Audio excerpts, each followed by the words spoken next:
Bismillahirrahmanirrahim. Assalamualaikum warahmatullahi wabarakatuh.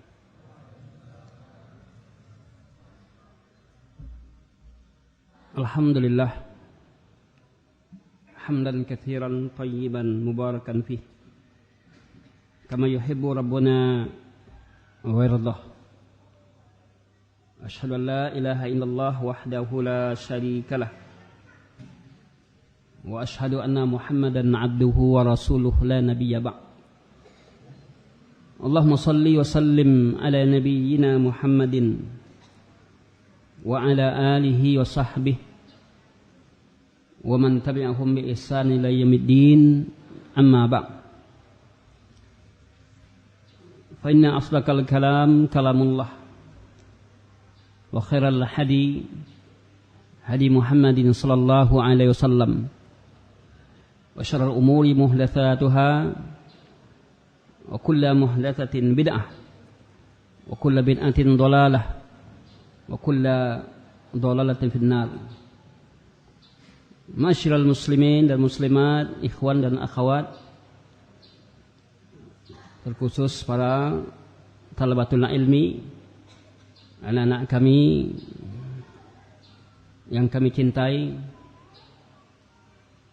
kemudian yang kami hormati Mudirul Ma'had Ustaz Imam yang telah berkenan memberikan kesempatan kepada kita, ya, tim dengan tim Surau TV yang ini merupakan satu nikmat pertemuan yang diberkati oleh Allah Subhanahu wa taala.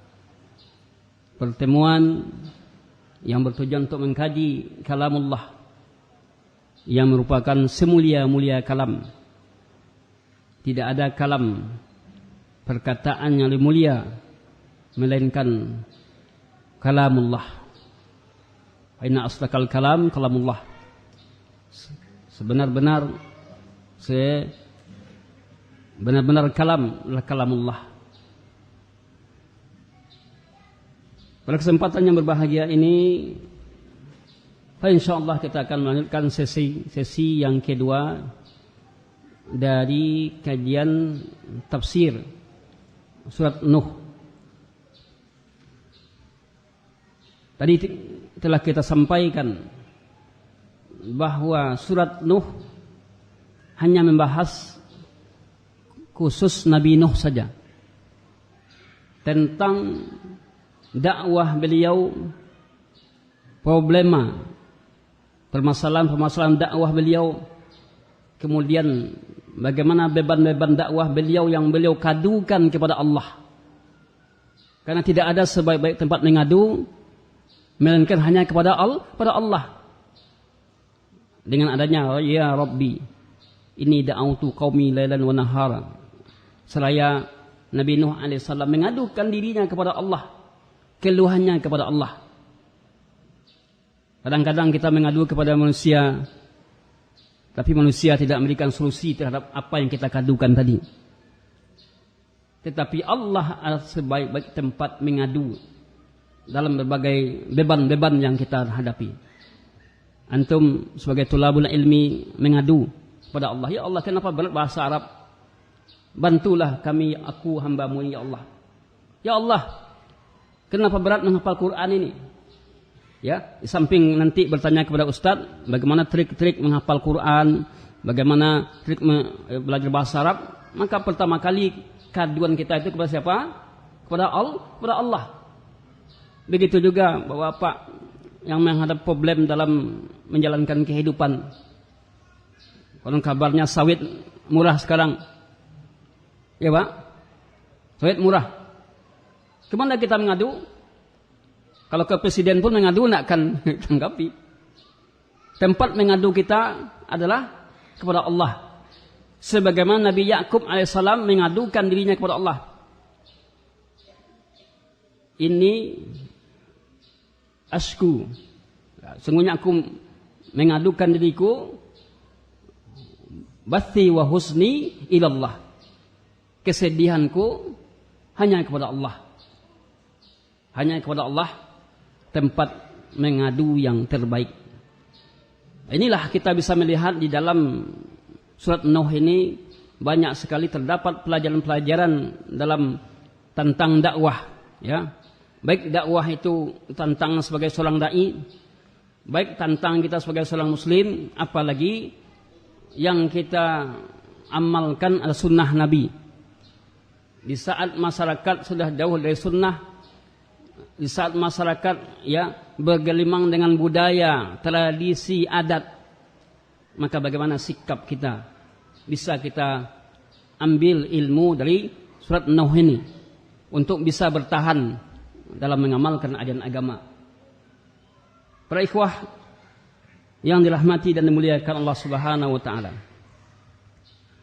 Tadi kita sudah sampai kepada janji-janji Allah yang Allah berikan kepada hambanya yang selalu mohon ampun kepadanya. Di antaranya apa janji Allah tadi? Yursilis samaa alaikum midrara. Allah akan turunkan ya hujan, ya. Kemudian wa yamdidkum bi amwalin wa banin. Allah akan anugerahkan kalian rezeki berupa harta dan anak. Dua nikmat yang merupakan nikmat Allah yang besar, yaitu harta dan anak. Harta, dengan harta kita bisa bertahan hidup. Dengan harta kita bisa mencukupi kebutuhan sehari-hari. Dengan harta kita bisa menyekolahkan anak kita ke pondok pesantren. Ya. Harta bukan tercela, akan tetapi ketika sudah melampaui batas, ya, maka dan melalaikan perintah Allah karena mengurus harta, maka harta itu mencari harta ketika sudah mengabaikan perintah Allah menjadi tercela. La tulhikum amwalukum wa auladukum an zikrillah. Jangan karena lantaran harta kalian, kesibukan kalian mencari harta dan mengurus anak, mengabaikan kalian dari mengingat Allah, dari berzikir kepada Allah Subhanahu wa taala. Kemudian di antara janji Allah ya kepada orang-orang yang mentaati Allah, beristighfar kepadanya, wa ja'al lakum jannatin wa ja'al lakum anhara. Allah janjikan yaitu taman-taman surga. Surga itu adalah taman, tapi tamannya penuh dengan nikmat. Gambaran surga tadi apa? Dalam hadis dikatakan, "Ma la 'ainun ra'at wala uzunun sami'at wala khatar ala qalbil bashar." Surga itu adalah kenikmatannya sesuatu yang tidak pernah terlihat oleh mata kita, sesuatu yang tidak pernah terdengar oleh telinga kita, sesuatu yang tidak terlintas dalam hati kita, begitu nikmatnya. Artinya surga itu tidak bisa diceritakan kalau kita bagi orang yang telah merasakan. Ini yang Allah janjikan bagi ya orang-orang yang kita sebutkan tadi. Kemudian Nabi Nuh alaihissalam menyampaikan kepada umatnya, selain mengatakan firman Allah, "Ma lakum la tarjuna lillahi waqara." Ma lakum la tarjuna lillahi waqara. Kenapa kalian tidak mengagungkan Allah, tidak memuliakan Allah? Ini Nabi Nuh menunjukkan, mengarahkan kepada kaumnya yang tidak mengagungkan Allah. Karena kaum Nuh, kaum yang mempersekutukan Allah, yang tidak beriman kepada Allah, tidak mengagungkan, tidak ada rasa takut kepada Allah. Ketika didakwahi oleh Nuh, dia tutup telinganya, ya, kemudian dia tutup badannya dengan pakaiannya, sehingga dia tidak mendengar apa yang disampaikan oleh Nabi Nuh alaihissalam.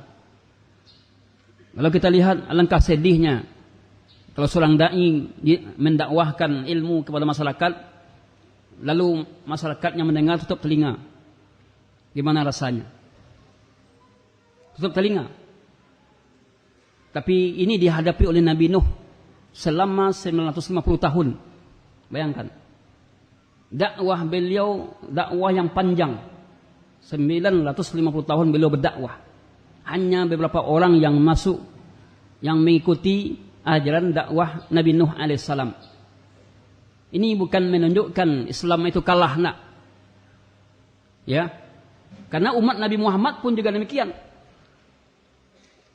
Umat Nabi juga demikian. Ada yang dalam satu riwayat hadis, ada yang banyak pengikutnya, ada yang diikuti oleh 2 orang, 3 orang, bahkan ada yang tidak ada pengikutnya.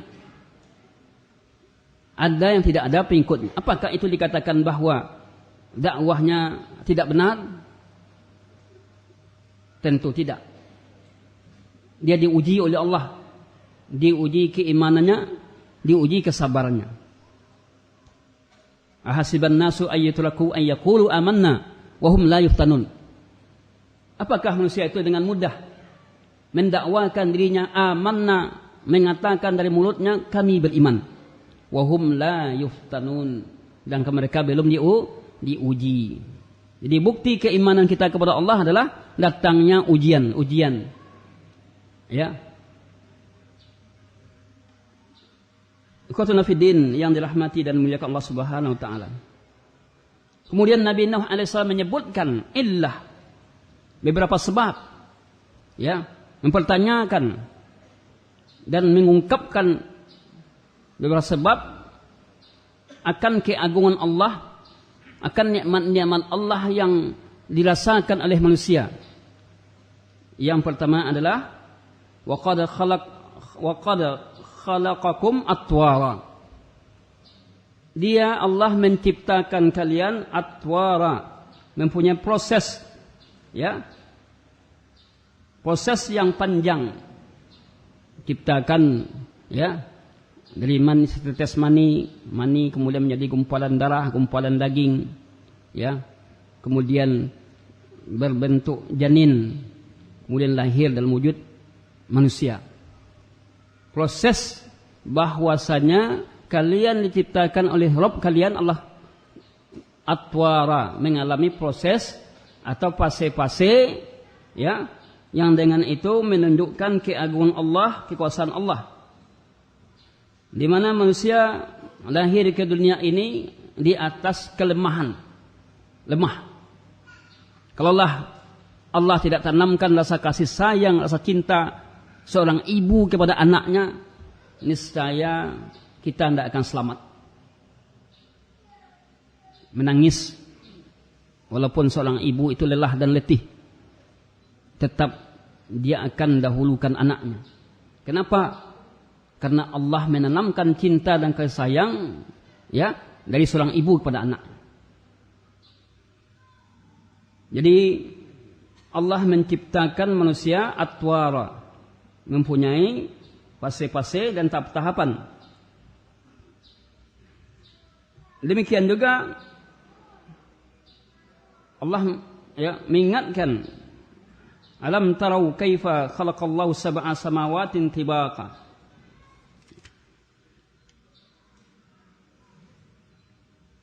Diingatkan, bukankah kamu melihat, tidakkah kamu memperhatikan bagaimana Allah menciptakan sab'a samawatin tibaqa, 7 langit, ya,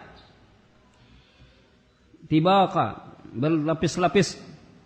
Di atas langit ada langit, bertingkat. Menciptakan langit adalah suatu hal yang besar, persoalan yang penting, yang dengan memperhatikan itu menambah keimanan. Iman bertambah dengan melihat keagungan Allah, ciptaan Allah. Oleh karena itu, apabila kita ingin mentadabburkan ayat-ayat Allah, maka lihat ciptaannya. Fala yanzuruna ilal ibli kaifa khuliqat. Apakah kalian tidak memperhatikan kepada onta, bagaimana onta diciptakan? Yang mana onta itu hanya hidup di negeri padang pasir. tidak banyak unta bisa bertahan ya untuk hidup di negeri kita ini. Dulu di Kota Padang itu ada unta di tahun 2000-an. Tapi tidak lama kemudian unta itu mati. Tidak bisa bertahan hidup. Ya. Tapi dia bisa hidup di negeri padang pasir. Oleh karena itu, wajib bagi kita untuk memperhatikan ciptaan-ciptaan Allah. Di antara ciptaan Allah yang besar adalah langit dengan lapisannya yang 7. Kemudian bagaimana pula ciptaan Allah berikutnya? Wa ja'alal qamara fihinna nura. Ini juga Nabi Nuh mengajarkan kepada kaumnya untuk memperhatikan bagaimana bulan. Jadi kaumnya diajak untuk berfikir ya dengan benar akan keagungan Allah, akan ciptaan Allah agar mereka beriman. Wa ja'alal qamara fihinna nura, jadikan bulan ya padanya pada langit itu nuran bercahaya, di mana bulan itu menyinari langit. Ya, terang bulan. Cahaya bulan menyinari langit. Ya. Kemudian Allah sebutkan lagi nikmat berikutnya. Wa ja'ala syamsa siraja. Allah jadikan matahari itu sebagai pelita. Pelita yang akan menerangi. Ketika di siang hari kita melihat bagaimana terangnya matahari. Dengan terangnya matahari siang menjadi terang. Siapa yang berikan ini? Allah Subhanahu wa taala. Allah dengan keagungannya. Kemudian disebutkan lagi, wallahu ambatakum minal ardi nabata. Allah yang menumbuhkan untuk kalian dari bumi ini nabata, tanam-tanaman. Coba dilihat di negeri ini apa tanaman-tanaman yang subur. Lihat siapa yang berikan tanaman tadi. Apakah kita dengan seni kita mampu menciptakan tanaman tadi? Tentu tidak. Allah yang berikan. Kita hanya berusaha menanamnya, menjaganya, kita beri pupuk. Jadi atau nak jadi, maka kita bertawakal kepada Allah. Allah yang jadikan tanaman.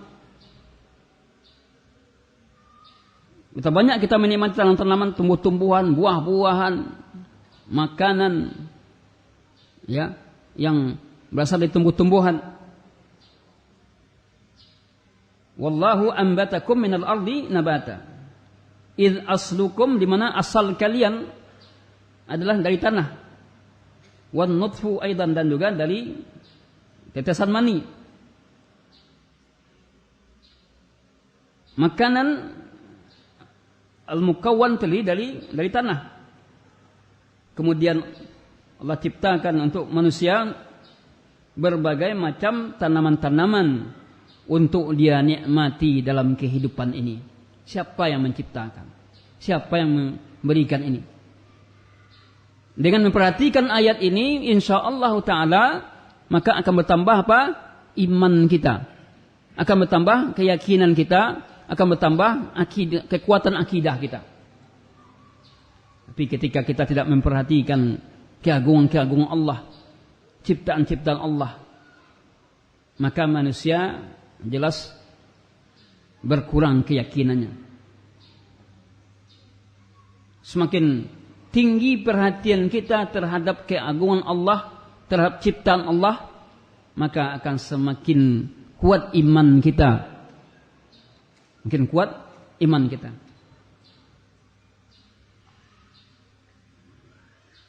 Kemudian thumma yu'idukum fiha. Allah sebutkan kemudian kalian akan dikembalikan padanya. Manusia berasal dari tanah, kembali kepada tanah. Ya. Asal manusia asal nenek moyang kita dari tanah kembali lagi kepada tanah. Sebagaimana yang dinyatakan dalam surat ini. Yu'idukum fiha. Maka kalian dikuburkan di tanah tadi. Dengan tidak membawa bekal. Bekal hanya iman dan amal. Apa yang kita cari di dunia dari harta ketika kita telah meninggal, semua kita tinggalkan. Tidak ada yang kita bawa. Yang kita bawa hanya kain kapan saja. Yang kita bawa untuk bekal kita amal saleh. Amal saleh. Jadi Allah mengembalikan kalian padanya, diciptakan dari tanah kembali ke tanah. Wa yukhrijukum, kemudian mengeluarkan, membangkitkan nanti di hari kiamat, di hari hisab. Wa yukhrijukum ikhraja.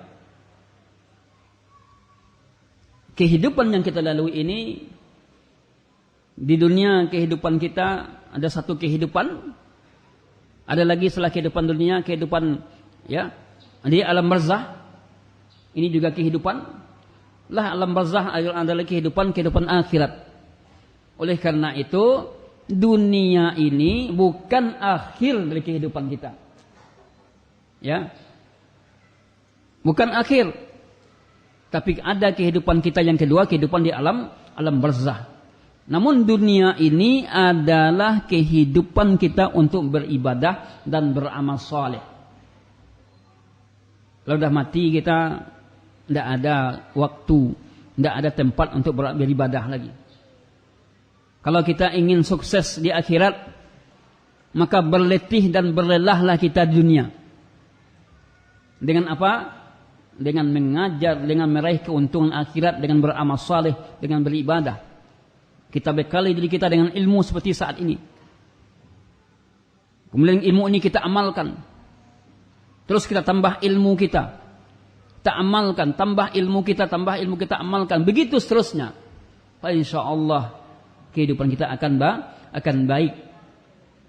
Tapi kalau kita di dunia ini hanya mengejar materi, sibuk dengan sawah ladang, ya, tidak memikirkan akhirat, ya rugilah kita. Sia-sialah umur yang kita lalui, yang tidak akan berulang dua kali. Hidup di dunia hanya satu kali, tidak akan kembali lagi kita ke dunia, kecuali dalam film. Kalau film ya, orang yang hidup, ya, orang yang mati bisa hidup lagi dalam film kan. Film itu kan rekayasa kepura-puraan. Ikhwatuna fiddin yang dirahmati dan dimuliakan Allah Subhanahu wa taala. Tsumma yu'idukum fiha. Dan dikembalikan padanya dengan dikeluarkan pada hari kiamat, di hari hisab dan hari pembalasan. Seluruh ibadah kita, amal kita ini akan dihisab oleh Allah. Hanya saja ada hisab yang mudah, ada hisab yang sulit. Ya. Fa amma man utiya kitabahu bi yaminih fa sawfa yuhasabu hisaban yasira. Siapa yang menerima buku catatan sebelah kanannya, dia akan mendapatkan masa hisab yang mudah. Ya, dihisab juga oleh Allah, tapi ketika Allah melihat banyak kebaikan-kebaikannya, ya dihisab, kemudian ya sudah, anta berhak untuk masuk surga. Engkau sukses dalam hisab. Dan ada orang yang hisab dengan mudah, dengan ada yang sulit, ya. Dan dia menerima buku catatan dari sebelah kiri atau dari balik punggung, belakang punggungnya. Maka ini jelas hisabnya sulit. Dia gagal dan mungkin akan dimasukkan ke dalam api neraka. Kemudian Allah menyebutkan lagi, yaitu nikmat penciptaan bumi, ya, yang begitu luas terbentang. Nabi Nuh alaihissalam mengajarkan kaumnya bahwa kalian hidup di bumi Allah yang berikan, ya, di mana bumi ini membentang luas, terhampar luas. Wallahu ja'ala lakumul arda bisata. Terbentang luas. Oleh karena itu, ya, bumi tidak pernah sempit. Tetap ada penduduknya, tetap bisa. Hanya saja orang-orang kafir yang takut sempitnya bumi, sehingga mereka membatasi banyak anak. Program membatasi banyak anak ini program orang kafir. Ya. Karena Allah sudah suruh Nabi kita yang mulia juga menyuruh untuk memperbanyak anak. Tazawwajul waludal wadud fa inni mubahi bikumul umam. Nikahilah oleh kalian wanita yang penyayang, wanita yang subur. Sesungguhnya aku bangga dengan umatku yang banyak. Ya. Jadi jangan takut Bapak, Ibu sekalian, jangan takut banyak anak. Karena anak itu ada rezeki, apalagi kalau kita bisa mendidik anak kita jadi anak yang saleh. Kalau kita meninggal dunia, banyak yang mendoakan kita. Ya. Banyak yang mendoakan kita sehingga mengurangi beban kita di akhirat, azab yang Allah timpakan.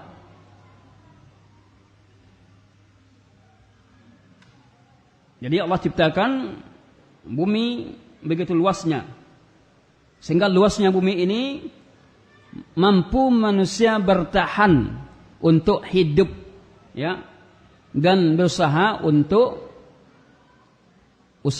hidup.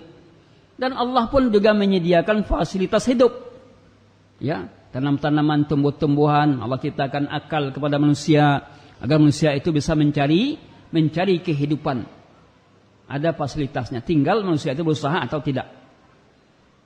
Allah menciptakan manusia, Allah ciptakan pula fasilitas-fasilitas untuk dinikmati manusia agar bisa mereka hidup. Kemudian Allah ciptakan bumi begitu luas, litasluku minha subulan fijaja, supaya kalian bisa berjalan di bumi itu, ya, dengan mengikuti jalan-jalan yang luas. Ya. Maka dari sini tampak bagaimana Nabi Nuh alaihissalam mengajak umatnya untuk beribadah kepada Allah, ya, menyembah Allah saja. Kemudian bagaimana Nabi Nuh mengajak umatnya untuk memperbanyak istighfar, padahal kaumnya kaum musyrikin, tetapi diajak istighfar supaya dia minta ampun. Jika kaumnya sudah diampun dosanya oleh Allah, maka tentu mudah baginya untuk beriman kepada Allah. Kemudian Nabi Nuh alaihissalam menceritakan, ya, keagungan nikmat Allah, ya, agar beriman, agar kaumnya beriman. Oleh karena itu, bila kita lihat beberapa faedah yang bisa kita ambil dari ayat yang kita sebutkan tadi, ya, dari ayat 5 sampai ayat 20, ada beberapa faedah. Yang pertama adalah jalan yang benar untuk dakwah ini agar bisa berdiri adalah yaitu bersabar. Jalan yang benar agar dakwah itu terus berjalan dengan baik perlu kesabaran. Kemudian berusaha untuk memperbaiki bahasa kita.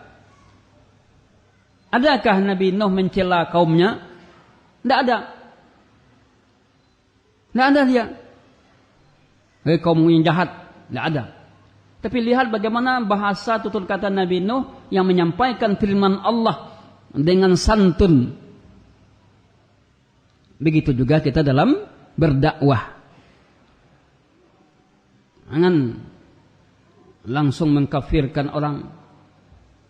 Jangan langsung, ya, kepada orang yang belum tahu apa-apa langsung dikatakan bid'ah. Tapi katakan ini sunnah yang diajarkan oleh Nabi. Jangan kita merubah umat mengharapkan seperti membalik telapak tangan. Bayangkan Nabi Nuh AS 950 tahun, 80 orang yang masuk Islam, bayangkan. Tidak cukup satu orang satu tahun kan? Menurut riwayat, selama 950 tahun Nabi Nuh berdakwah, yang masuk ke dalam ajaran, yang mengikuti ajaran Nabi Nuh 80 orang. Yang naik kapal Nabi Nuh itulah dia. Sampai istrinya, anaknya disuruh naik ke kapal, enggak. Saya enggak mau naik kapal. Tapi Nabi Nuh tetap sabar dalam berdakwah tadi. Begitu juga kita dalam mendakwahi keluarga kita,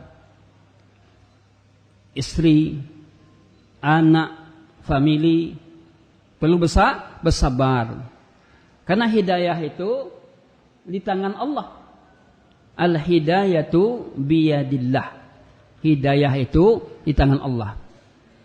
Innaka la tahdi man ahbabta, walakin Allah yahdi man yasha. Engkau tidak bisa memberikan hidayah meskipun ya kepada orang yang engkau cintai. Siapa? Istri, anak. Maksudnya ini hidayah taufik. Hidayah itu ada dua. Pertama namanya hidayatul bayan. Apa namanya? Hidayatul al-bayan.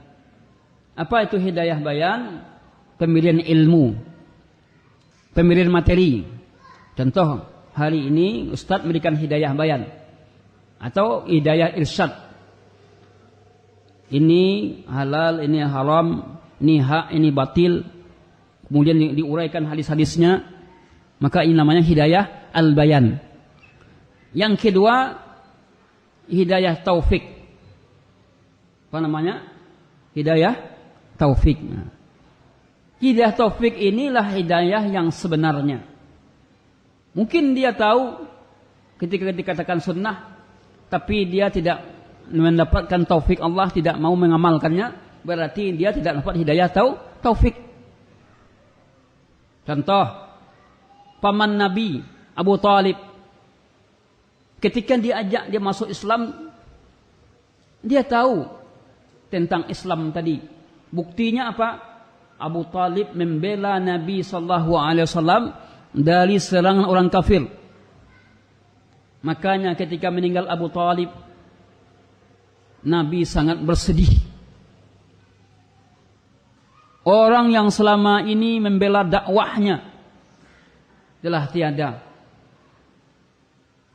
Walaupun dia tidak masuk Islam, tapi dia membela dakwahnya. Hanya saja Allah tidak berikan hidayah kepadanya, sehingga Abu Talib ya, tidak beriman. Abu Talib tidak beriman. Karena hidayah itu di tangan Allah. Pelajaran berikutnya adalah menjelaskan bencinya orang-orang musyrik terhadap tauhid dan terhadap orang yang mentauhidkan Allah. Bencinya orang-orang musyrikin terhadap tauhid dan orang yang mentauhidkan Allah. Kenapa? Karena mereka membenci, kebencian mereka juga kepada Nabi Nuh, ya, dan kebencian kepada dakwah tauhid. Buktinya apa? Ketika didakwahkan untuk bertauhid, ditutup telinganya. Kemudian dia berkerumun dengan kain sarungnya. Mungkin kalau sekarang tidak ada seperti itu. Tetapi dia tidak menutup telinganya, tetapi kemudian dia tidak menutup badannya, tapi hati ditutupnya.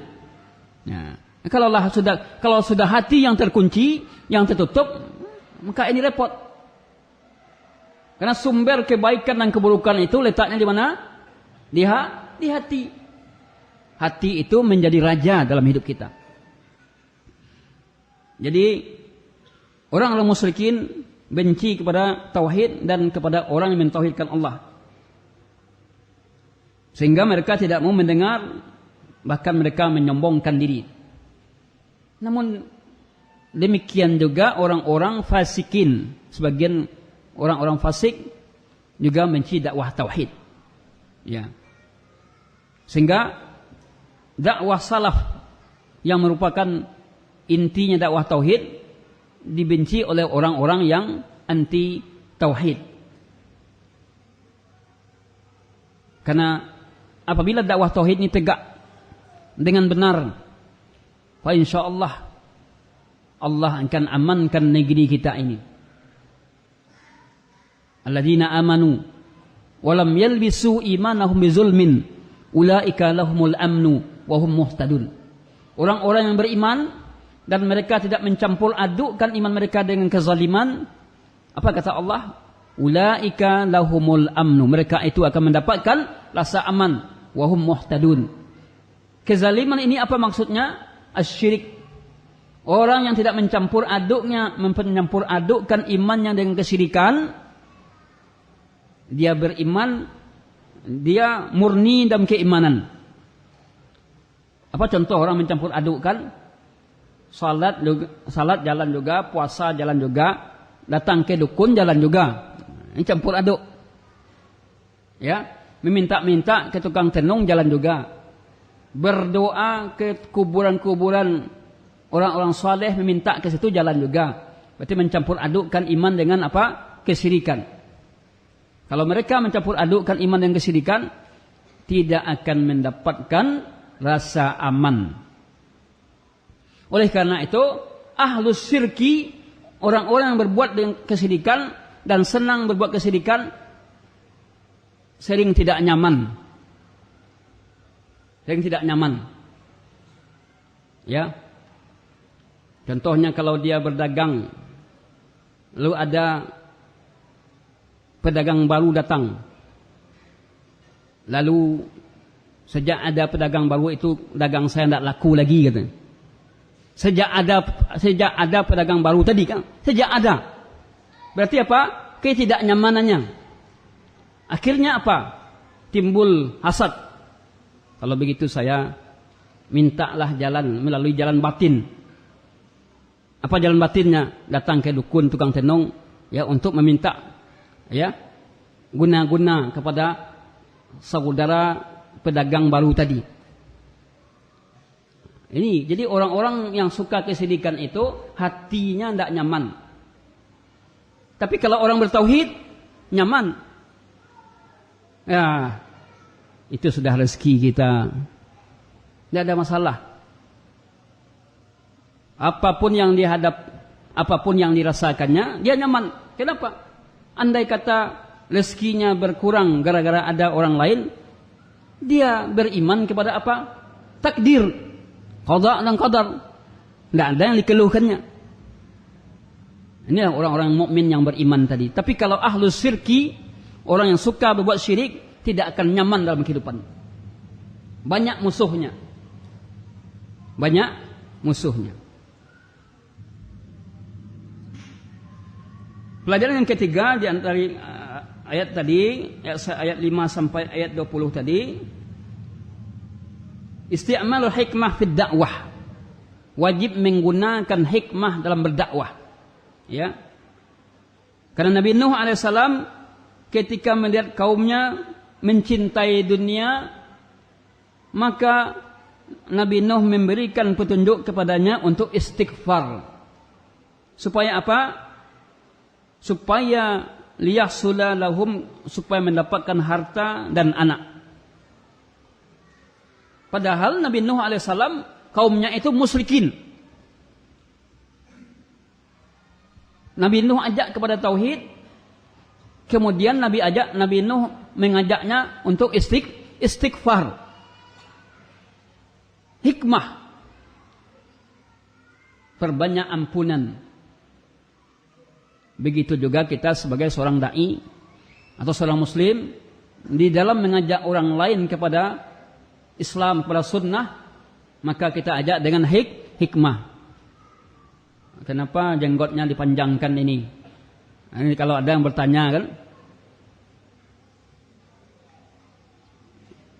sampaikan kepadanya bahwa jenggot ini fitrahnya manusia.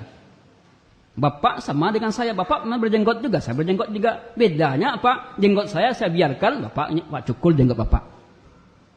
Sampaikan sunnah Nabi. Kalau sunnah kita katakan pasti masyarakat menerima sunnah. Tapi hanya saja makna sunnah ini bagi masyarakat maknanya anjuran. Artinya makna yang tersebar daripada makna sunnah apa? Anjuran. Kalau dikerjakan apa? Berpahala. Kalau ditinggalkan tidak apa-apa. Betul. Tetapi makna sunnah bukan itu saja. Sunnah adalah apa yang dilaksanakan oleh Nabi. Apa yang dicontohkan oleh Nabi. Yang bisa hukumnya menjadi lazim, wajib. Karena Nabi tidak pernah meninggalkannya.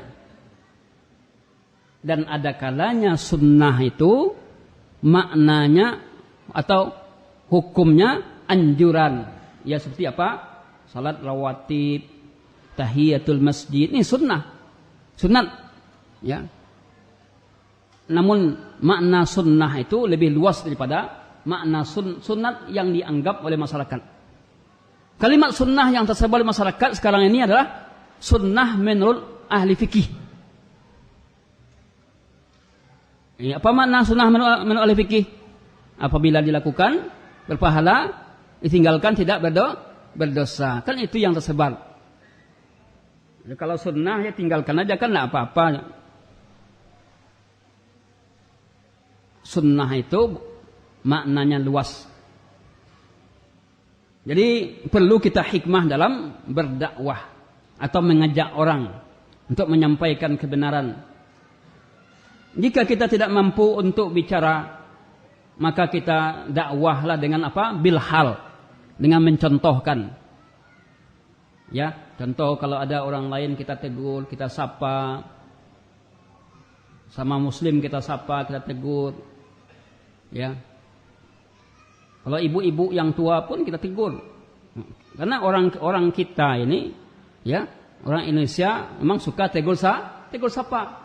Namun tujuannya untuk persaudaraan. Jadi bukti Nabi Nuh itu hikmah, beliau lebih mengutamakan dakwahnya kepada apa?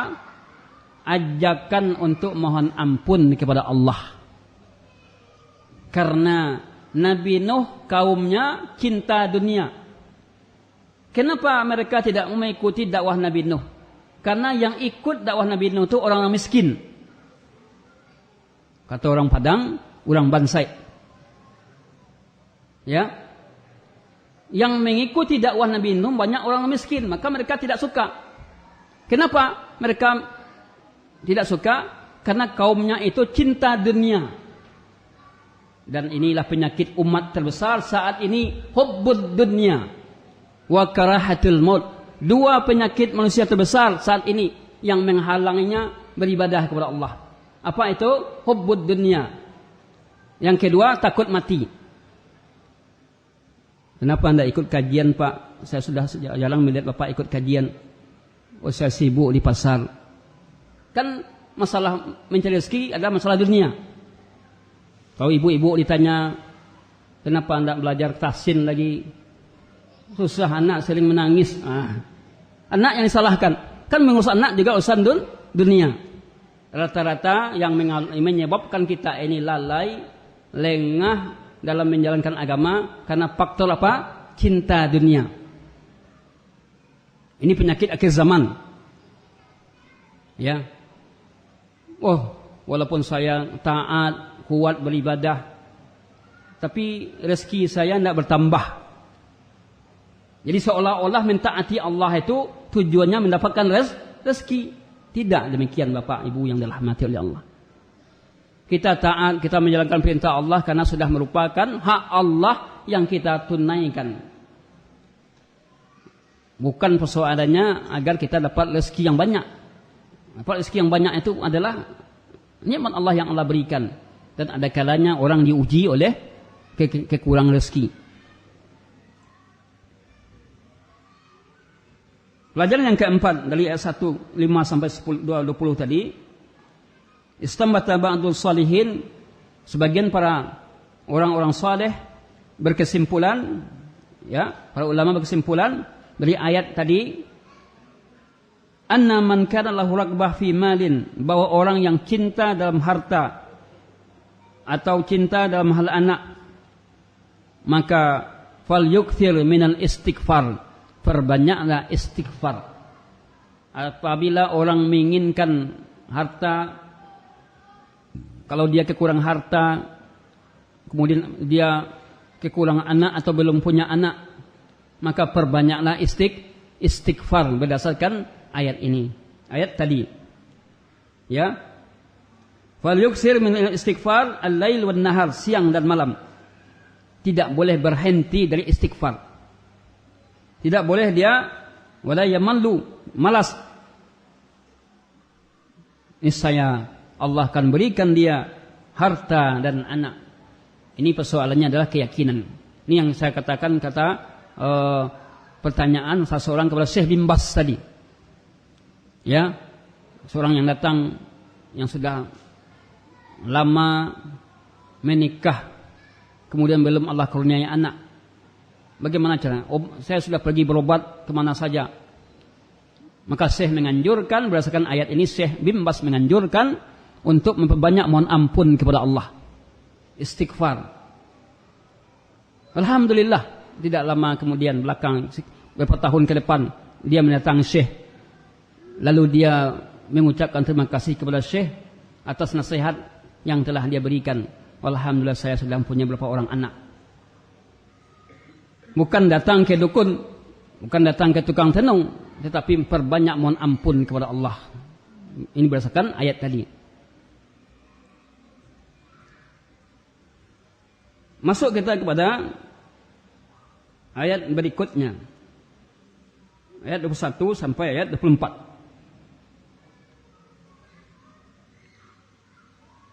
Qala Nuhun Rabbi innahum asawni wattaba'u man lam yazidhu maluhu wa waladuhu illa khasara. Kembali Nabi Nuh alaihissalam, ya, mengadukan kesulitannya kepada Allah. Nabi Nuh mengadukan kesulitannya kepada Allah. Karena kita katakan Allah adalah sebaik-baik tempat mengadu. Allah sebaik-baik tempat curhat. Banyak manusia yang salah dalam mengadu dia kepada manusia lain yang tidak ada ilmunya, sehingga bukan solusi yang didapatkan, akan tetapi bertambah masalah. Maka seorang muslim dalam urusan-urusan yang itu hanya Allah yang bisa menangani, mengadulah dia kepada Allah. Di antaranya adalah dakwah. Ya. Rabbi, ya Rabbku, innahum asawni, sesungguhnya umatku mereka telah berbuat durhaka kepadaku, tidak mentaati perintahku. Asawni, tidak mengikutiku. Ketika aku mengajak kepada tauhid, dia tutup telinganya, dia tutup badannya dengan kain, ditutup wajah dan badan semuanya. Nabi Nuh mengadu kepada Allah Subhanahu wa taala. Dia tidak mengikuti aku, ya Allah. Innahum asawni, umatku mereka mendurhakaiku. Wattaba'u man lam yazidhu maluhu wa waladuhu. Mereka mengikuti orang yang tidak menambah hartanya dan anaknya. Illa khasara, melainkan apa? Kerugian. Ya. Mereka mengikuti, siapa mereka ikuti? Pemimpin-pemimpin musyrikin, ya, yang tidak menambah harta dan anaknya. Tapi apa yang bertambah? Tughyanan, kerugian, kekufuran. Apalagi yang dikadukan oleh Nabi Nuh terhadap kaumnya, dikadukannya kepada Allah. Wa makaru makran kubbara. Mereka kaumku ya Allah, mereka berbuat makar, berbuat tipu daya, di mana mereka mendustakan Nabi Nuh dan menyakiti hatinya, menyakiti dirinya dengan sakit yang bersangatan. Oleh karena itu para nabi itu disakiti oleh kaumnya. Berdakwah itu penuh dengan suka duka, penuh dengan tantangan, ejekan dan segala macam. Padahal Nabi Nuh sudah hati-hati dan berdakwah, sudah dengan ilmu, tapi tetap tidak lepas dari celaan. Nabi Nuh mengadukan dirinya kepada Allah. Tadi beliau mengatakan, kaumku mendurhakaiku, tidak mengikutiku. Dia mengikuti orang yang tidak memberikan manfaat. Kemudian kaumku membuat makar, ya, berbuat dusta. Kemudian yang anehnya, kaumku ini bagaimana sikapnya? Sikapnya terhadap dakwah Nabi Nuh, malahan kaumnya ini memperkuat posisi kesyirikan. Apa buktinya? Pada ayat berikutnya, waqalu, mereka berkata. Nanti mereka siapa? Orang-orang musyrikin. La tazarunna alihatakum, jangan kalian tinggalkan sesembahan kalian. Ini kata orang-orang musyrikin ini, ya. Wala tazarunna waddan, jangan kamu tinggalkan wadda, ini nama patung sembahan. Kemudian wala suwa, jangan kamu tinggalkan suwa. Wala yagus, jangan kamu tinggalkan yagus. Ya'uq wa nasra, ini nama-nama patung, nama-nama orang-orang saleh dahulu, yang awalnya mereka ini adalah orang-orang saleh. Kenapa mereka sampai menyembah yang disebutkan dalam ayat ini? Waddan, suwa, yagus, ya'uq, nasra. Kenapa sampai mereka sembah? Awalnya mereka tidak menyembah. Awal mereka tidak menyembah ini karena dia orang-orang saleh. Namun ketika ilmu tidak tersebar, ilmu tentang sunnah tidak tersebar, akhirnya apa? Yang tersebar apa? Al-jahlu, kejahilan. Jadi kalau ilmu itu, sunnah itu tidak tersebar, maka apa yang muncul? Bid'ah. Bid'ah yang muncul. Ketika ilmu tidak tersebar dan orang yang menyampaikan ilmu itu tak ada, muncul kejahilan. Awalnya mereka pasang gambar-gambar di tempat ibadah, gambar-gambar orang-orang saleh ini. Ini awal.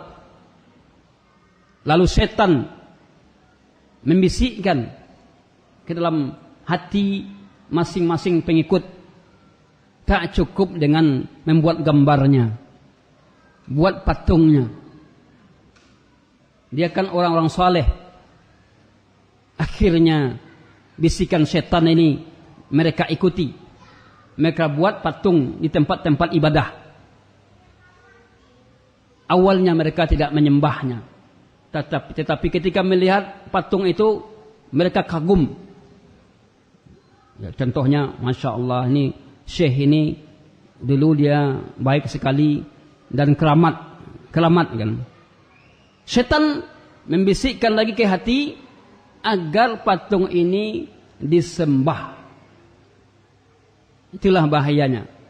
Oleh karena itu, kesyirikan itu kan tidak terjadi langsung. Makanya dilarang salat, ya, menghadap ke kuburan, atau dilarang meminta-minta ke kuburan karena pintu kesyirikan. Sebelum terjadi kesyirikan itu, pintu-pintu kesyirikan yang mengantarkan kesyirikan harus dihapus, ya, agar tidak muncul kesyirikan. akhirnya mereka menyembah patung-patung ini, menyembah orang-orang saleh ini. Apa sebabnya? Ketika mereka sudah jauh dari ilmu, atau tidak ada orang yang menyampaikan ilmu. Alhamdulillah, ya, sini ada ustadz yang menyampaikan ilmu. Bersyukurlah jemaah kita di sini. Ada orang yang menyampaikan sunnah. Mungkin ada orang menyampaikan agama, tetapi yang disampaikannya bukan ilmu. Cerita-cerita dongeng, ya, cerita-cerita film disampaikannya. Ini bukan ilmu ini. Itu main-main. Sandiwara. Yang ilmu itu apa? Qala Allah wa qala Rasul wa qala sahabat. Itu yang ilmu. Selainnya tidak ilmu. Jadi munculnya kesyirikan itu faktornya adalah ketika tidak ada ilmu. Bahkan kita lihat di media sosial, air minum kiai ini dicari oleh murid-muridnya. Air minum ini berkah. Tidak ada kaitan air minum Buya dengan keberkahan. Tidak ada. Kenapa? Karena sudah jauh dari ilmu tadi. Wa qalu, mereka berkata, la tazalunna alihatakum, jangan kamu tinggalkan menyembah tuhan-tuhan kalian. Wala tazalunna wadda, jangan kamu tinggalkan menyembah wadda, menyembah suwa, yagus, ya'uq dan nasra. Apa yang diambil dari hikmah yang diambil di potongan ayat ini? Bahwa orang-orang musyrikin pun bertahan dengan kesyirikannya. Bayangkan. Kenapa orang-orang mentauhidkan Allah tidak bertahan dengan ketauhidan? Orang-orang musyrik pun sabar dengan kesyirikannya. Kenapa orang mentauhidkan Allah tidak sabar dengan tauhidnya? Ini yang perlu kita perhatikan. Ahlul syirik, ahlul batil bertahan dengan kebatilannya. Penyembah-penyembah berhala bertahan dengan sesatnya mereka. Maka kita yang berada di atas hak lebih bertahan lagi di atas kebenaran tadi. Karena ahlul batil bertahan dengan kebatilan. Baik, kita lanjutkan sedikit lagi, kemudian kita buka soal jawab. Tadi kita sudah sampaikan bahwasanya orang-orang musyrikin pun bertahan dengan kesyirikannya. Mereka mengatakan, jangan kamu tinggalkan sesembahan kalian, tuhan-tuhan kalian. Ya. Mereka pun mengungkapkan kata-kata Tuhan dengan kalimat ilah, alihah. Tapi Tuhan-Tuhan batil. Ilah. Tapi ilahun, alihatun, bukan ilahun. Kalau ilahun hanya satu, kalau alihatun banyak Tuhan. Alihatun. Ya. Kemudian Nabi Nuh alaihissalam mengungkapkan, ya, ungkapan dalal, ya, wa qad adallu katsiran, sungguh mereka umatnya dan kaumnya yang menyembah berhala tadi sudah menyesatkan kebanyakan manusia, ya, sudah menyesatkan. Wa qad adallu, sesat. Wa qad adallu katsiran, ai min ibadillah, dari beribadah kepada Allah, di mana warasu hadil asnam, mereka mewariskan berhala-berhala ini, ya, pada orang-orang sudah mereka, lalu manusia mengikutinya. Kan ini mewariskan apa? Kesyirikan. Maka kalau beragama melalui warisan saja, jelas ini bukan konsep beragama yang sebenarnya. Kenapa Bapak lakukan ini, ibadah-ibadah ini? Oh, dari dulu kami sudah melakukan seperti ini. Ini berarti apa? Konsep beragamanya melalui warisan atau budaya atau kebiasaan. Konsep beragama bukan warisan nenek moyang, tapi warisan para nabi. Itu konsep beragama. Apa yang diwariskan oleh nabi berupa ilmu, begitulah kita menerima warisan tadi. Oleh karena itu dikatakan orang itu ulama ketika dia mewariskan ilmu yang diajarkan Nabi. Itu ulama tadi. Kalau sekarang kan mudah aja orang mengatakan ulama. Bicara di atas mimbar, ya, dengan oratornya dia, bahasanya bagus, oh, lalu dikatakan orang itu ulama. Sebab kalau orang pandai bicara di atas mimbar, bisa dilatih. Anak-anak kelas 1 di sini, kelas 1 bisa kalau dia dilatih terus pidato, pandai pidato. Iya. Kalau melatih untuk tampil ke depan itu mudah. Tapi yang dituntut adalah ilmu. Oleh karena itu Nabi Nuh alaihissalam telah dari pengalaman beliau bahwa mereka umatnya dan kaumnya disebabkan mereka menyembah berhala, menyembah orang-orang saleh ini, lalu ketika mereka meninggal mereka wariskan kepada generasi berikutnya. Berarti apa? Mereka menyesatkan manusia lain. Waqad adallu katsiran wala tazidiz zalimina illa dhalala. Maka tidaklah menambah bagi mereka kezaliman itu melainkan dhalala, kesesatan, ya. Sesat. Dhalla, sesat untuk diri sendiri.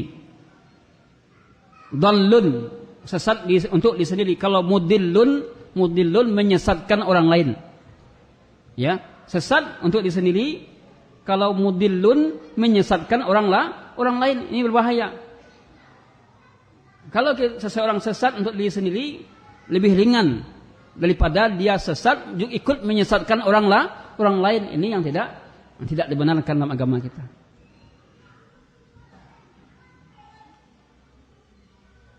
Kemudian di antara poin-poin penting yang bisa kita ambil dari ayat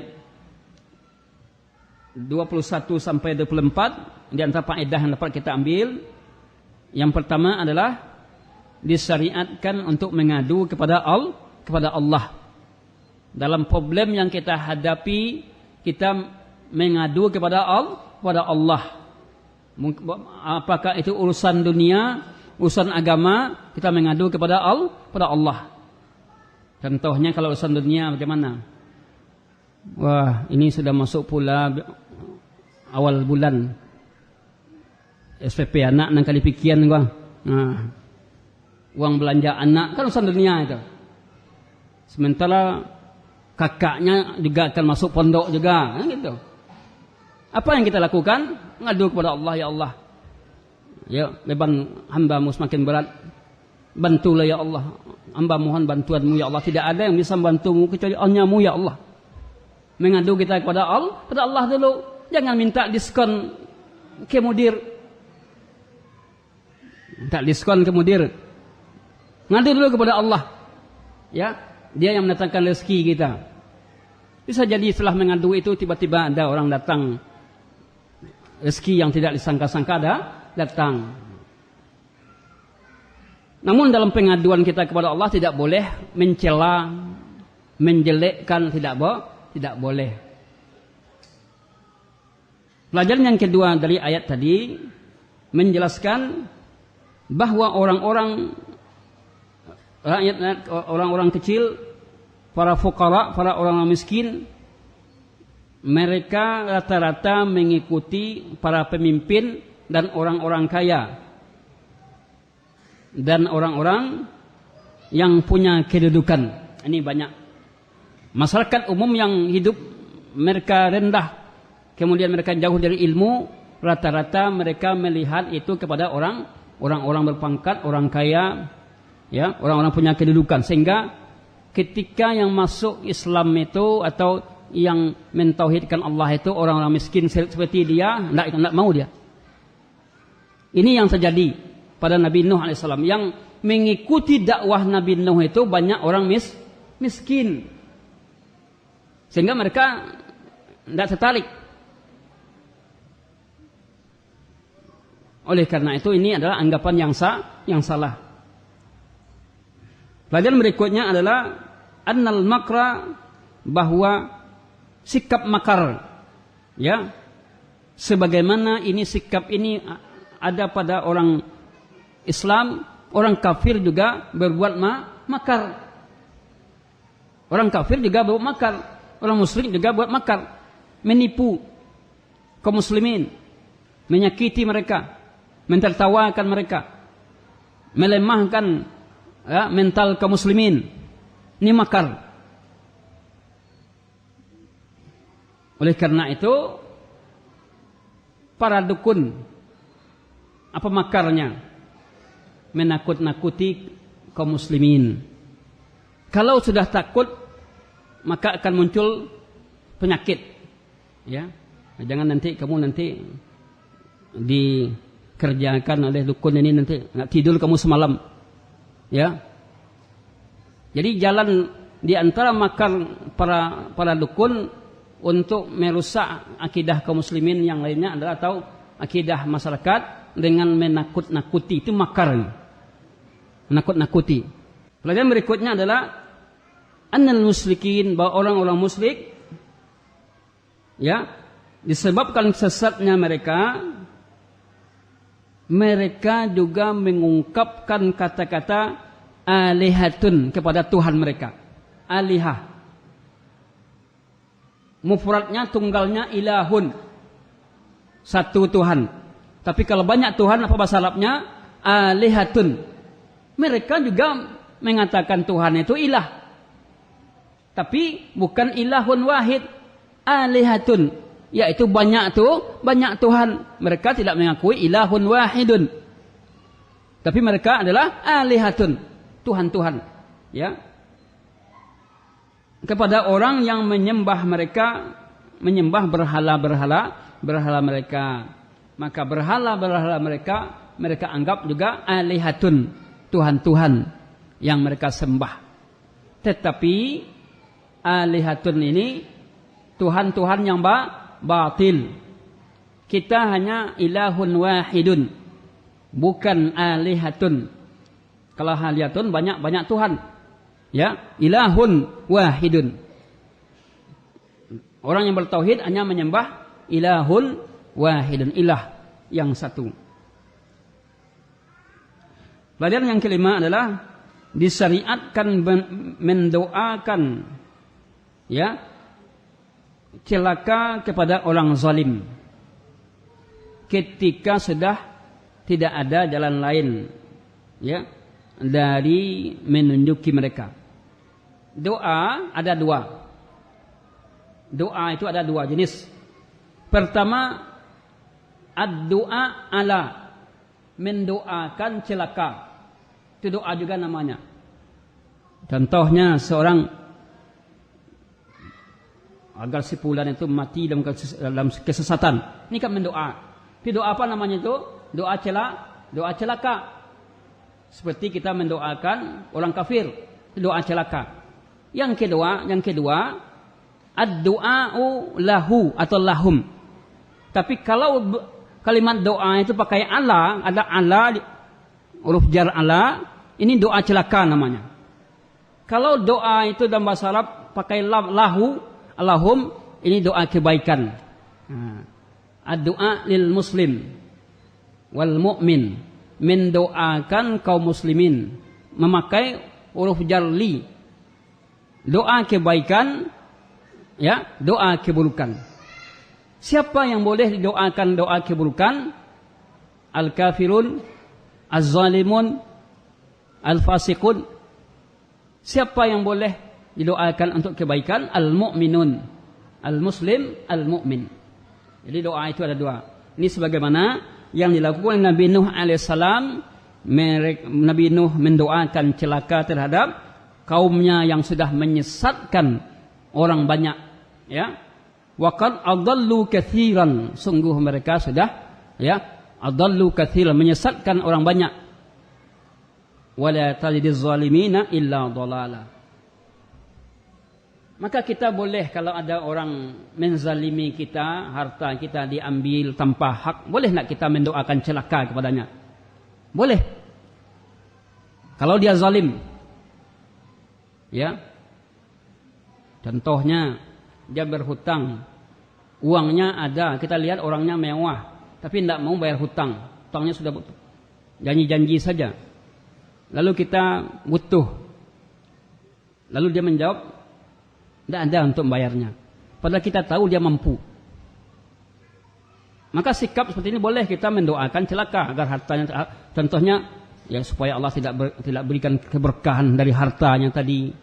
Ya, ini doa, tapi doa celaka supaya Allah tidak berkahi dia karena dia berdusta, dia berbohong. Ini doa celaka. Doa kebaikan, ya, ketika ada orang baik suka berderma, suka berinfak kepada kaum muslimin, kepada kaum lemah, kita doakan. Apa doa kita? Allahu yubariku fika, barakallahu fi malika. Semoga Allah memberikan keberkahan dalam hartamu. Inilah ikhwatul fillah yang dirahmati dan dimuliakan Allah Subhanahu wa taala. Ayat 1, ayat 5 sampai 20 faedah-faedahnya. Kemudian pada berikutnya ini menyangkut ya mimma khati'atuhum di antara ya karena disebabkan kesalahan mereka kaum Nabi Nuh yang berdosa, uguriku, maka mereka ditenggelamkan. Ini azab yang pedih yang Allah berikan kepada kaum Nuh. Fa'udkhilun naran, mereka dimasukkan ke dalam api neraka. Falam yajidu lahum min dunillahi ansara, mereka tidak lagi mendapatkan penolongnya. Kalau Allah sudah mengazab satu kaum, tidak akan bisa kaum itu ditolong. Ya, kalau Allah sudah turunkan azab. Lalu Nabi Nuh mengadukan kepada Allah, Rabbi ya Rabbku, la tadhar 'alal ardi minal kafirina dayyara. Tatkala Nabi Nuh dapat ilham, dapat wahyu dari Allah bahwa Allah akan turunkan azab berupa banjir besar, lalu Nabi Nuh berdoa, jangan kamu ya Allah, jangan engkau tinggalkan ada satu orang kafir pun hidup di muka bumi ini. Ini doa Nabi Nuh. Ketika Nabi Nuh sudah tahu azab akan turun, dapat wahyu dari Allah. Innaka intazalhum, sesungguhnya engkau, jika engkau biarkan mereka ya Allah, jika engkau biarkan mereka hidup, ya, yudillu wa ibadaka, mereka akan menyesatkan hamba-hambamu. Kalau ada saja satu anaknya yang hidup, anaknya ini berjiwa kesyirikan, nanti dia akan mengajak orang buat syirik. Makanya Nabi Nuh berdasarkan pengalamannya, tidak boleh dibiarkan orang-orang seperti ini hidup di permukaan bumi. Ya, innaka intazarhum yudillu ibadak wala talidu illa fajiran kafara. Mereka tidak akan melahirkan melainkan siapa? Orang yang berbuat fajir, berbuat celaka, dan orang yang berbuat kufur. Lalu Nabi Nuh alaihissalam berdoa kepada Allah, Rabbighfirli wa liwalidayya wa liman dakhala baitiya mu'minan walil mu'minin wal mu'minat. Nabi Nuh mendoakan kaumnya, ya. Pertama mendoakan untuk dirinya agar diampuni dosanya oleh Allah, kemudian mendoakan kepada orang tuanya. Maka kita wajib terus mendoakan orang tua. Walaupun dia sudah meninggal dunia, wajib sang anak mendoakan orang tua. Nabi saja mendoakan orang tuanya. Bayangkan, apalagi kita. Waliman dakhala baitiya, dan bagi orang yang memasuki rumahku, mu'minan, dalam keadaan beriman. Walil mu'minin wal mu'minat, dan juga untuk orang-orang mukmin laki-laki dan mukmin perempuan. Wala tazidiz zalimina illa tabara. Janganlah engkau tambah kepada orang-orang zalim itu, ya, melainkan kecelakaan, kebinasaan. Maka faedah yang diambil dari ayat 1 ayat 25 sampai 28 ayat terakhir ini, yang pertama adalah binasanya kaum Nabi Nuh. Apa sebab binasanya? Karena dosa-dosa yang mereka lakukan. Allah timpakan banjir besar karena dosa. Begitu juga masyarakat yang ditimpa wabah atau musibah besar, banjir, gempa, ini adalah karena dosa. Apa dalilnya? Zaharal fasadu fil barri wal bahri bima kasabat aydin nas. Telah nyata kerusakan di daratan, di lautan, disebabkan oleh tangan manusia.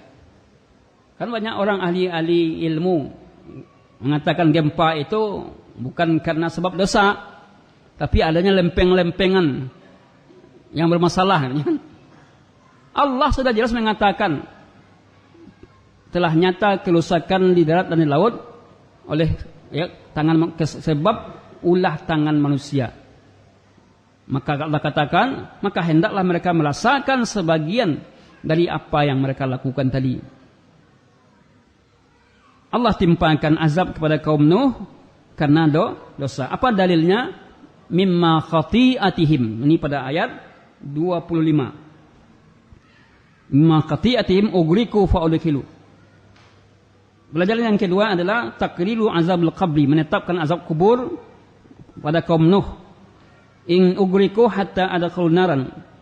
Jika mereka ditenggelamkan sampai mereka masuk ke dalam api neraka. Walaupun mereka tenggelam, mereka tetap masuk api neraka.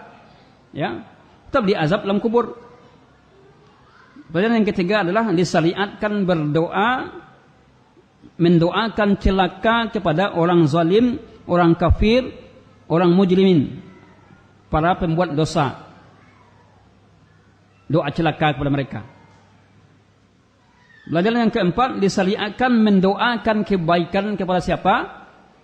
Lil mu'minin, bagi orang-orang mukmin, dan mukmin perempuan, laki-laki dan perempuan. Jadi doa ada dua, doa celaka dan doa kebaikan. Doa kebaikan disyariatkan untuk siapa? Untuk orang-orang mukmin. Doa celaka disyariatkan untuk orang kafir, orang zalim, orang berbuat kesyirikan. Kemudian dianjurkan al-bidu fid du'a, memulai dengan dalam doa dengan diri sendiri. Jadi kalau kita ingin berdoa, mulai berdoa dengan diri sendiri. Rabbighfirli, ya ini. Ini kan diri kita. Wali walidayya. Ini yang diajarkan oleh Allah kepada Nabi Nuh alaihissalam. Rabbighfirli wali walidayya. Rabbighfirli untuk diri sendiri. Wali walidayya untuk orang tua. Ya, kemudian walil mu'minin wal mu'minan, untuk orang mukmin yang lain, laki-laki dan perempuan. Jadi kita berdoa untuk diri kita, untuk orang tua kita, untuk kerabat kita, untuk orang mukmin laki-laki dan perempuan. Bukan hanya untuk kita saja, tetapi juga untuk orang tua kita. Agar doa itu ya tersebar, doa kebaikan tersebar kepada seluruh makhluk, terutama di sini al-mu'minun, orang-orang mukmin. Dengan demikian selesailah pembahasan kita tafsir surat Nuh, ya, secara ringkas, masih ringkas ini, ya. Kalau dilebarkan maka jadi akan lebar. Jika ada pertanyaan, ya, kita masuki soal jawab. Kira-kira sekitar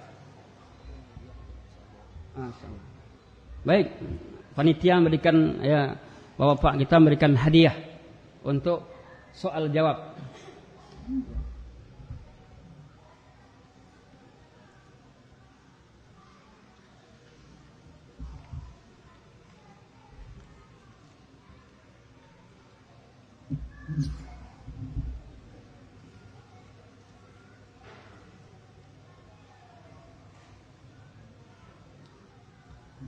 Di mana tempat atau nama daerah tempat Nabi Nuh diutus?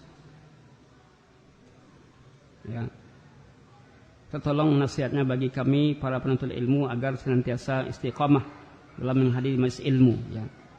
Ini yang soal yang kedua yang saya jawab, ya. Ya, persoalan tempat tidak penting, ya. Tapi yang penting itu adalah kita mengimani isi yang ada di sini. Kalau tempat nanti kita akan sejali dalam sejarah, ya. Tolong nasihati kami bagi para penuntut ilmu agar senantiasa istiqamah dalam menghadiri majelis ilmu. Pertama adalah ikhlaskan niat. Yang kedua adalah rasakan pentingnya ilmu tadi. Ilmu itu ada sebuah sama dengan makanan, bahkan lebih utama dari makan dan minum. Kebutuhan kita kepada ilmu itu lebih utama dari makan dan minum. Karena makan kita hanya 3 kali sehari. Sedangkan ilmu sepanjang hayat, sepanjang waktu, setiap gerak kita ada ilmu. Contoh, keluar dari masjid ini ada ilmunya. Yaitu dengan melangkahkan kaki. Kalau keluar masjid, ke kiri. Kemudian baca doa. Nanti jalan lagi. Sampai nanti di rumah ada ilmunya. Naik kendaraan ada ilmunya. Ya. Sampai ya berhubung suami istri ada ilmunya. Ya. Ada ilmu, ada doa yang dibaca. Oleh karena itu, rasakan pentingnya ilmu tadi. Kemudian minta kepada Allah agar istiqamah. Berdoa kepada Allah, ya Allah, jauhkan aku dari malas menuntut ilmu. Ya. Luluskan niat dalam menuntut ilmu juga. Jangan menuntut ilmu karena untuk mencari kedudukan. Jangan menuntut ilmu karena ingin nikah, cari akhwat. Ya. Ada orang itu minta tolong sama Ustaz banyak kenal akhwat Ustaz. Emangnya itu apa sama antum? Nah, ingin nikah. Antum dah ngaji. Baru di YouTube Ustaz. Ngajinya baru di YouTube. Nah, kalau YouTube belum ngaji lagi itu. Ya. Karena YouTube misalnya banyak orang yang bisa belajar di YouTube, tapi belum ngaji lagi. Maka tuntutlah ilmu itu karena Allah. Saya ingin cari pasang hidup yang salehah. Kemudian kalau bisa hafizah buya. Nah, ini banyak calito namanya. Ya. Ngaji tidak, carinya hafizah pula. Ini kadang-kadang dia mencari pasangan tidak sesuai dengan dirinya. Tidak sesuai dengan ya kadar dirinya. Ingin yang tinggi pula. Yang tinggi pula ilmunya. Jadi penuntut ilmu wajib bersabar. Beliau wajib sabar dalam mengamalkan ilmu. Nanti akan ya ada tantangan-tantangan ya dari keluarga kita, saudara kita, kerabat kita. Akan dikatakan orang-orang sesat. Ya. Kenapa mereka mengatakan sesat? Karena mereka tidak tahu. Maka tidak boleh kita lawan pula dengan mengatakan antum sesat. Karena sesat menyesatkan tidak boleh. Kita harus sabar. Coba bayangkan. Nabi Nuh alaihissalam mereka tidak menyesatkan kaumnya. Kapan mereka menyesatkan kaumnya? Ketika sudah sampai puncak. Tidak bisa dinasihati sama sekali. Karena ada Nabi Nuh mengatakan dalalta. Engkau sesat. Tidak ada. Tapi Nabi Nuh mengajarkan ya tentang kekuasaan Allah, mengajak untuk bertauhid, ya, menjauhi segala kesyirikan.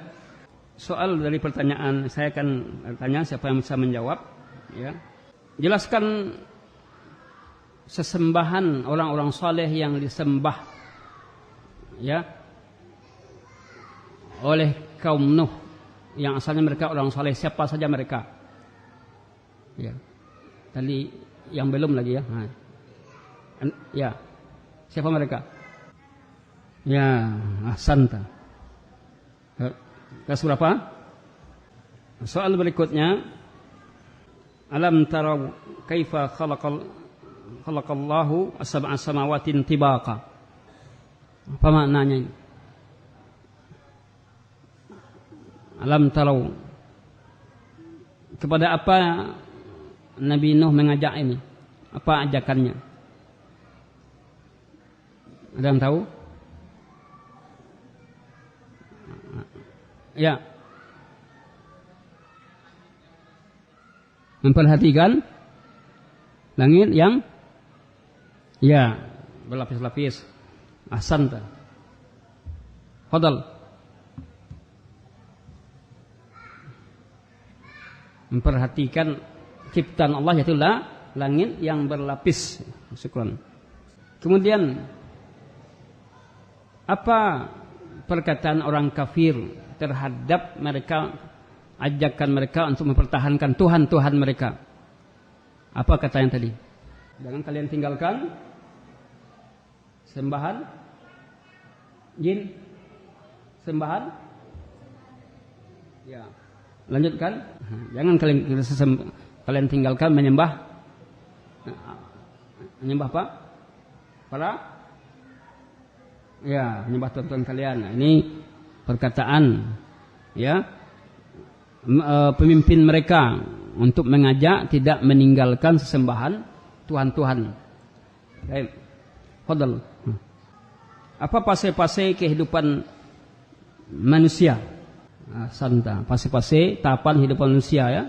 Disetes mani kemudian menjadi gumpalan darah, kemudian menjadi gumpalan daging, kemudian apa lagi? Janin. Oh, janin jadi apa lagi? Manusia. Santa. Pertanyaan lagi, kita tinggal 5 menit lagi sampai 9:30 sudah selesai. 8:30. Apa hukumnya syirik dicampur-campur dengan iman dan salat 5 waktu? Jelas. Wala talbisul haqqa bil batil. Jangan kamu campur adukkan hak dengan yang batil. Salat jalan, puasa jalan, baca Quran jalan, syirik jalan. Ini yang tidak boleh. Tidak terima amal kita. Kalau kita masih buat syirik, kita beramal, maka amal kita tidak terima. Lain asrakta la yahbatanna amaluk. Jika engkau buat syirik, sia-sialah amalmu. Maka murnikan ketaatan kita hanya kepada Allah. Murnikan ketaatan hanya kepada Allah. Begini Ustaz, belakang ini saya kurang ya dalam menghafal Al-Quran. Tolong nasihatkan dan trik cara menghafalnya, semoga bermanfaat bagi anak sendiri dan para jamaah sekalian. Yang pertama, sebelum menghafal, pelajari bacaan yang benar dulu. Tahsin. Kalau bacaan kita belum benar, kita akan menghafal salah. Ya, makanya banyak anak-anak hafalannya banyak, tapi ketika dengar salah. Kenapa? Karena dia mementingkan menghafal dari mentahsin. Tahsin dulu. Bisa kita membaca dengan benar. Kemudian ketika kita membaca awal-awal, kita menghafal, harus kita simakkan hafalan kepada orang yang kepada ustaz atau ustazah. Jadi perbaiki bacaan. Lah bacaan baik baru menghafal. Jangan langsung menghafal bacaan belum baik lagi. Karena kalau sudah salah menghafal, maka akan salah hasilnya. Salah hafalan lagi. Karena dari awal kita sudah salah. Ini pertanyaan, ya.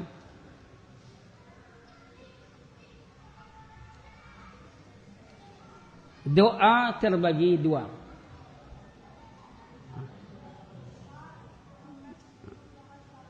Ya. Doa untuk pertama apa? Celakaan. Untuk siapa kalau celakaan itu? Orang-orang musyrikin. Siapa lagi? Orang musyrik, orang kafir, ya.